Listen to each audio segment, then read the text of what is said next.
We got some details on Supergirl World of Tomorrow, and this is going to be quite different than what most people are expecting, because this is not going to be set on Earth, and it's going to be a Supergirl that's a lot more violent and has a lot more in common with, coincidentally enough, Zack Snyder's Superman.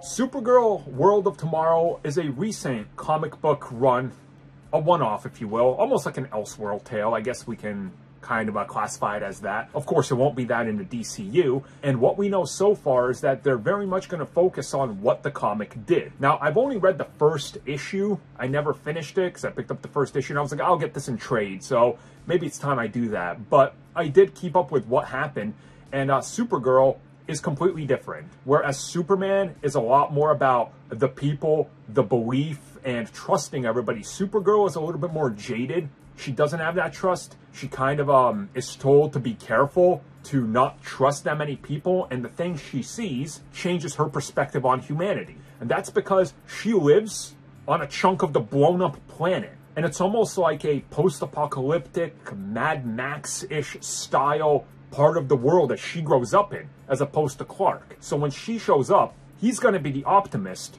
the truth, justice, you know, all that. Supergirl's going to be the one that looks at it and goes, you can trust these people? I don't trust these humans. They're all terrible. Also, you don't snap necks?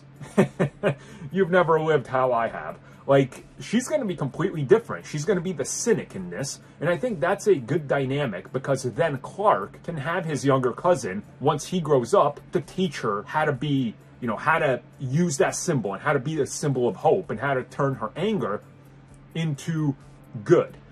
And in regards to the release date, this is the unfortunate one. We're hearing that at the earliest, summer of 2027. We're going to be here for quite a long time.